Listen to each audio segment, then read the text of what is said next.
কথায় আছে না, সমস্যা কোনোদিনও শেষ হয় না। আর বিশেষ করে একটা মানে সংসারের তো একটার পর একটা সমস্যা লেগেই থাকে। এটা তেমন কোনো সমস্যা নয়, হঠাৎ করে দেখছি আমাদের এই জিও এয়ার ফাইবার যেটা সেটা কোনো কানেকশান আসছে না বা কোনো রকম লাইট জ্বলছে না, কানেকশান কাট হয়ে গেছে। সো জিওতে কল করেছিলাম, টেকনিশিয়ান ভিজিট হয়েছে, দেখা যাক কি করতে পারে, মনে হয় তো সলভ হবেই।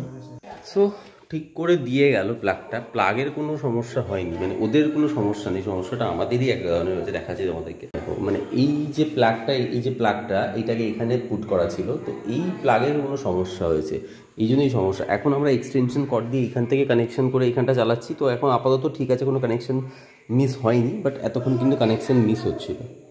সো প্রচুর প্রবলেম। তো চলো, কফি বানাতে বানাতে চলে এসেছি। ওরা তো এসেছিলো বলে ওদেরকে একটু চা কফি দিলাম, আর আমিও কফি বানিয়ে নিয়েছি আমার জন্য। আর আজ একটা জিনিস খাবো অনেক দিন পর, ডায়েট চলছে বাট একটু খাবো আজকে দিনটা।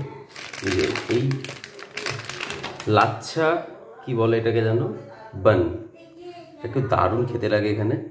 তো এটাই দিয়ে আজকে একটু কফি খাই। চলে এসেছি কফি নিয়ে। আজকে কফিকে একটু হাঁটতে যাবো, অনেকদিন ধরে ইভিনিং ওয়াকে যাওয়া হয় না। সো আজ একটু ইভিনিং ওয়াকে যাবো ভাবছি, দেখা যাক কী করা যায়। এই অনেকদিন যাওয়া হয় না, যাওয়া হয় মানে মাঝখানে 2-3 দিন ছিলাম না দুর্গাপুরের জন্য, সেই জন্য যাওয়া হয়নি। সো আজ থেকে আবার যাবো, ডেফিনেটলি যাবো।